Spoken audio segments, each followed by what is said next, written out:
तो आज के इस वीडियो में हम बात करेंगे जो आपका इग्नू है और इग्नू में जो आपका बीए ऑनर्स थर्ड ईयर का जो सब्जेक्ट है बीपीएससी 112, इसका जो एग्ज़ाम है वो 16 जून 2026 को होने वाला है।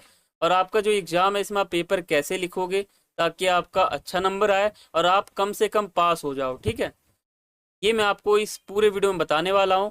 आपको लिखने का टिप्स बताने वाला हूँ, बाकी आप पेपर कैसे लिखोगे, क्या गलती आपको नहीं करना है, ये मैं आपको इस वीडियो में बताने वाला हूँ। ये खास करके 16 जून 2026 का जो पेपर है बीपीएससी 112 उसके लिए है, ठीक है। तो आगे बढ़ते हैं।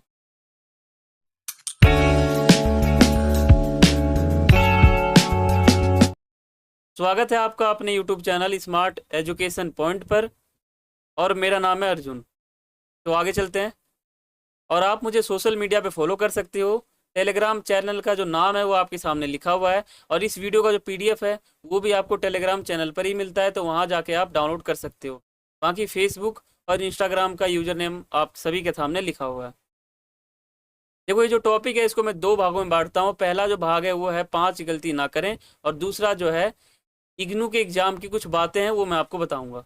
बस ये दो टॉपिक है, ये आपको इस वीडियो में समझना है और आपका ये क्लियर हो जाएगा।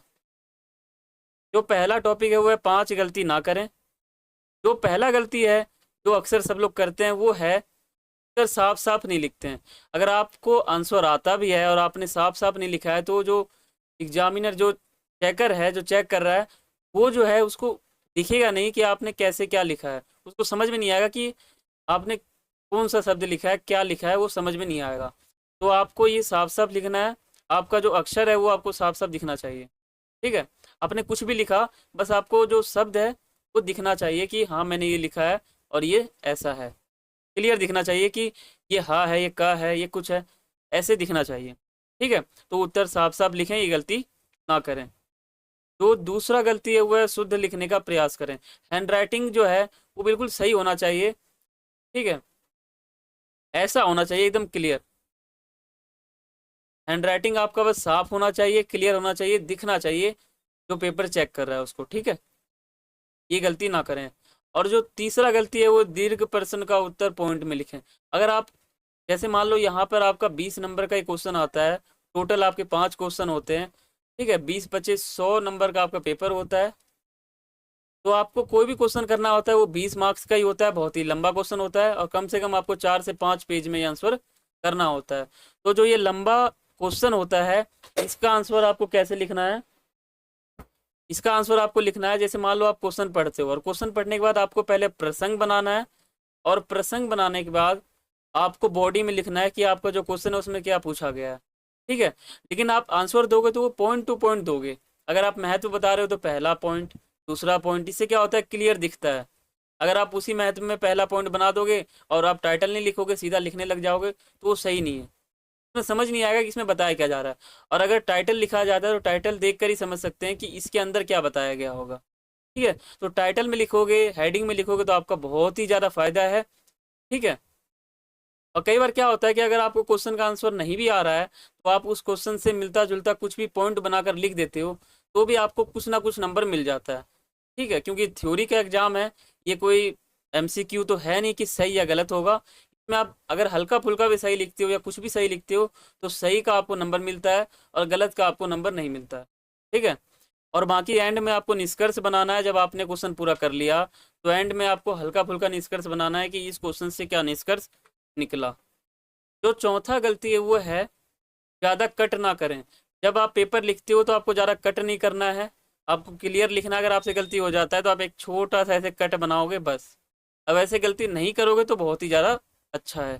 चौथा गलती ये है, ये आपको एग्जाम में नहीं करना है। पांचवा गलती जो है वो है आपको बिल्कुल मोटिवेट होना है, ठीक है। अगर आप एग्ज़ाम देने गए हो तो आप हल्का से भी अगर आप घबराओगे तो जो आपका आपने अगर क्वेश्चन कुछ पढ़ा है तो वो क्वेश्चन भी आप भूल जाओगे, ठीक है।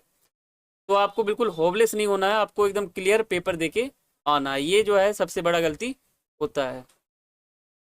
तो आगे चलते हैं। दूसरा जो पॉइंट है वो इग्नू एग्जाम की बातें, ठीक है।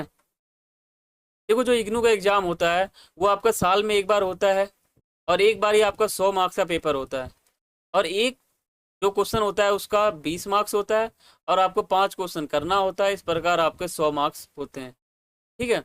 अगर आप 20 मार्क्स का जो एक पर्सन है, इसके लिए अगर आप 5 पेज लेते हो तो 5 के लिए आपका 25 पेज हो गया। ठीक है, यानी आप टोटल 25 पेज लिखोगे 3 घंटे में। तो जब आप इसका आंसर लिखते हो 20 नंबर का, ठीक है, जब आप 20 नंबर का आंसर लिखते हो तो आपको सबसे पहले जैसे मान लो आपको क्वेश्चन है, तो आपको पहला आपका प्रसंग लिखना है। ऐसे ही आपको लिखना है, प्रसंग आपको लिखना है 3-4 लाइन।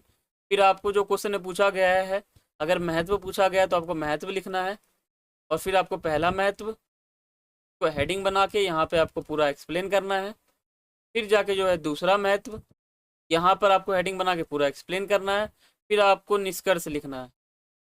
अगर आप ऐसे एकदम फॉर्मेट से लिखोगे तो बहुत ही ज़्यादा अच्छा रहेगा। इससे क्या है कि जो चेक कर रहा है पेपर, उसको भी सब कुछ समझ में आएगा।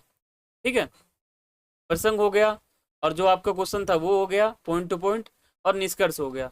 तो ऐसे ही आपको पेपर इग्नू में लिखना है, जो कि आपका 16 जून 2026 को एग्ज़ाम होने वाला है, उसके लिए।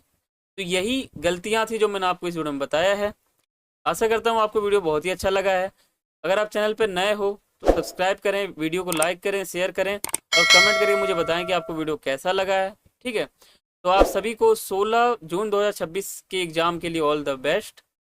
ठीक है, तो फिर मिलते हैं अगली वीडियो में। तब तक के लिए सभी को थैंक्स फॉर वॉचिंग। जय हिंद, जय भारत।